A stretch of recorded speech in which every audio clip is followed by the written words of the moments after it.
올해 38세 듬직한 아들이자 7살, 9살 두 아이를 가진 가장이었던 김 씨. 그런데 김 씨가 고등학생들에게 집단 폭행을 당해 사망했다. 레드홀릭의 사건 사고 연구소 지금부터 시작합니다.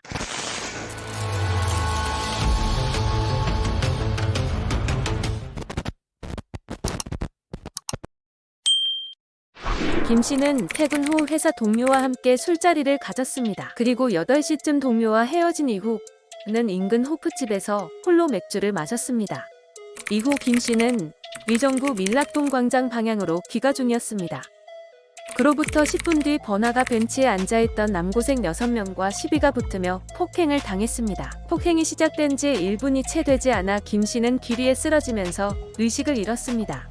이에 두려움을 느낀 남고생 일행 중 한 명의 신고로 경찰이 출동했습니다. 현장 근처에 있던 대리기사 2명이 김 씨에게 심폐소생술을 했습니다. 이후 경찰은 119 구급대에 연락해 피해자를 황급히 병원으로 이송시켰고 김 씨는 중환자실에 입원했으나 다음날 오후 사망하였습니다. 담당 의사에 의하면 김 씨는 이미 사망한 상태로 병원에 왔다고 합니다. 국과수 부검 결과 사인은 머리 충격에 의한 뇌출혈, 부검 과정에서 목, 이마, 얼굴 곳곳에 멍이 있었다고 하는데요. 폭행이 김 씨 머리 손상의 원인이 될 가능성이 높다는 참고 의견도 전달했습니다. 경찰은 사건 발생 직후 일행 6명 중 2명을 현행범으로 체포하고 이후 추가 조사를 통해 폭행 정도가 심하지 않지만 일부 가담한 것으로 보이는 2명을 추가 입건하였습니다. 피해자 지인들에 따르면 평소 김 씨는 술 먹고 누군가한테 시비를 걸 용기가 많은 친구도 아니었고 가정적이고 착한 친구였다고 합니다. 그는 무슨 이유로 고등학생들과 싸움을 벌이게 된 것일까요? 사실 이 사건은 2021년 8월 7일 청와대 국민청원에 자신을 피해자 김 씨의 동네 선배라고 밝힌 지인이 글을 올리면서 알려졌습니다. 청원인은 부검이 이뤄졌고 목, 이마, 얼굴 곳곳에 멍이 있었다고 하며 뇌출혈로 피가 응고돼 폭행으로 인한 사망으로 판명났다며 이번 일을 계기로 법이 바뀌어 다른 피해자가 또 발생하는 것을 막아야 한다며 가해자들의 엄벌을 촉구했습니다. 경찰은 입건한 3명 중 범행 가담 정도가 중한 2명에 대해 구속영장을 신청했습니다. A군 등은 경찰 조사에서 폭행 혐의에 대해 인정하면서도 피해자가 죽거나 다치게 할 의도는 없었다는 취지로 진술한 것으로 전해졌습니다. 그러나 법원의 판단은 달랐습니다. 법원은 사고 경위가 언론에 알려진 것과 다르고 정확한 사망 원인, 그 사망에 피의자들이 얼마나 기여했는지, 피의자들이 사망을 예견할 수 있었는지 등이 정확히 밝혀지지 않아 방어권 보장을 위해 청구를 기각한다며 영장을 기각했습니다. 남고생 가해자들은 총 6명으로 각기 다른 고등학교에 재학 중인 것으로 전해졌습니다. 그런데 사건 현장에 있던 한 학생이 SNS를 통해 자신들을 변호하는 글을 올려 논란은 더욱 커졌습니다. 가해 학생 중 한 명이 올린 글에 따르면 피해자분과의 싸움이 끝난 후 한참 뒤 귀가하던 피해자분은 술에 취하셔서 넘어지셨고 그 과정에서 근처 기둥에 머리를 부딪히셨습니다라고 했는데요. 하지만 폭행 이후 피해자 김 씨가 쓰러지는 시간까지 1분도 안 됐기 때문에 폭행을 당한 이후 바로 쓰러졌다는 얘기가 됩니다. 또한 쓰러질 당시 기둥에 머리를 부딪히지도 않았습니다. 뿐만 아니라 친구들도 가해자들을 적극적으로 옹호했습니다. 고교생들의 친구라며 밝힌 이들 역시 SNS 댓글을 통해 폭력적인 언행으로 잘못된 정보들을 게시하여 유가족들에게 더 큰 상처를 주었습니다. 사망 원인이 폭행이든 아니든 반성의 기미는 보이지 않았고 오히려 당시 사건을 자랑스럽게 여기는 듯 보이기도 했습니다. 자신들을 향한 악플들에는 당당한 모습을 보이기까지 했습니다. 심지어 가해자 측에서는 아이들의 미래가 달려있으니 언론을 자제시켜달라는 취지의 국민청원도 올라왔습니다. 30대 가장의 갑작스러운 죽음. 폭행은 했지만 자신들은 그의 죽음과는 상관없다는 고교생들, 유가족들은 아직까지도 가해 학생들 중 누구 하나 찾아와서 사과를 한 적이 없다고 호소했습니다. 오히려 김 씨의 장례식 도중 가해자 측에서 항해 전화가 오기도 했습니다.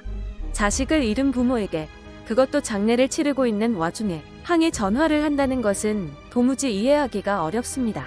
김 씨를 둘러싸고 집단 폭행했던 고교생들은 도대체 어떤 이들일까요? 이들을 본 사람들에 의하면 고등학생 신부님에도 무면허 운전도 서슴지 않았고 항상 의정부 밀락동 번화가에서 6에서 10명 정도 모여 다니며 술 담배를 했다고 합니다. 모여서 여러 차례 대상을 물색해 술 취한 여성이나 남성에게 일부러 시비를 걸고 그걸 또래 친구들에게 자랑 삼아 얘기하고 다닌다고 했습니다. 친구들끼리 그 XX 의식 업되잖아. 이번에는 그 사람 식물인간 됐대. 우리 이번에는 살인자 되는 거 아니냐 등의 이야기를 했다고도 합니다. 지금부터 그날 밀락동 번화가에서 포착된 CCTV 화면을 자세히 보여드리도록 하겠습니다. 김 씨는 집으로 귀가하기 위해 밀락동 번화가 광장을 지나가고 있습니다. 학생들은 이곳에 모여 있었고 이때 김 씨는 이들과 마주치게 됩니다. 모여있던 학생들과 대화를 나누는 듯한 모습입니다. 잠시 후 김 씨는 발길을 돌려 다시 가던 길을 가는데 한 학생이 뒤에서 어떤 행동을 하고 있습니다. 이후 김 씨는 다시 뒤를 돌아 학생들을 바라보다가 학생들과 다시 이야기를 나눕니다. 김 씨가 갑자기 한 학생을 때리기 시작합니다. 이후 서로 주먹이 오가며 싸움은 걷잡을 수 없이 커졌습니다. 넘어졌던 김 씨가 일어나자 또 다른 학생이 김 씨에게 폭력을 휘두르고 옆에서 보고 있던 나머지 학생들도 김 씨를 몰아세웁니다. 싸움은 점점 집단 폭행으로 바뀌었습니다. 싸움 도중 한 학생이 김 씨를 때리기 전에 갑자기 바닥에서 무언가를 집어든 후 뒷목을 치는 듯한 모습이 보이기도 합니다. 하지만 경찰이 현장 조사와 함께 화면을 다각도로 분석한 결과 손에 있던 물건을 바닥에 다시 내려놓고 폭행에 가담한 후 나중에 다시 줍는 모습이 포착됐다고 합니다. 무언가를 집어들어 폭행을 가한 것은 아니라는 것입니다. 뒷목을 가격한 이후로도 집단 폭행은 35초 동안이나 지속됐습니다.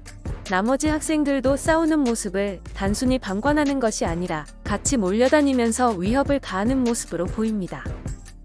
폭행을 당한 후 비틀거리던 김 씨는 결국 나무 벤치와 가게 사이 길 위에 쓰러집니다. 달려가면서 김 씨의 빈 목을 가격했던 학생은 교통사고로 병원 입원 중에 편의점을 다녀온다고 잠시 나와 있는 상태였다고 합니다. 의정부 경찰서는 가해 학생 6명 중 4명을 검찰에 불구속 송치한다고 밝혔습니다. 머리를 맞아서 뇌출혈이 있었든 땅에 부딪혀서 뇌출혈이 발생이 됐든 간에 집단 폭행 결과 피해자는 사망했습니다. 이들이 고등학생이라는 점에 소년법이 적용될 것으로 보이기 때문에 많은 사람들이 분노하고 있습니다. 이렇게 청소년들에게 한 번 더 기회를 주기 위해 성인에 비해 비교적 약한 처벌을 내리는 보호법을 비웃기라도 하는 듯 소년 범죄 재범률은 지금도 꾸준히 증가하고 있습니다. 이는 소년 범죄에 대한 처벌의 강도가 현저히 약하기 때문이 아닐까요? 죽은 당사자만 피해자가 아닙니다. 남은 유가족들 모두가 피해자의 고통 속에서 살아가고 있습니다. 청소년보호법이라는 명목하에 가해 청소년들은 강력 범죄를 일삼고도 보호받는 현실. 그럼 피해자들은 누구한테 보호받나요? 나이가 아니라 그들의 죄질에 따라 처벌할 수 있는 사회가 되었으면 합니다. 아이들의 세상이 되어줄 한 가정의 가장이자 부모님께는 더할 나위 없이 소중한 아들이 하루아침에 사망하였습니다. 어떤 판결이 나올지 끝까지 지켜보겠습니다. 이 영상이 도움이 되셨다면 구독과 좋아요 부탁드립니다. 앞으로 더 유익한 영상으로 찾아뵙겠습니다. 이상 레드홀릭이었습니다.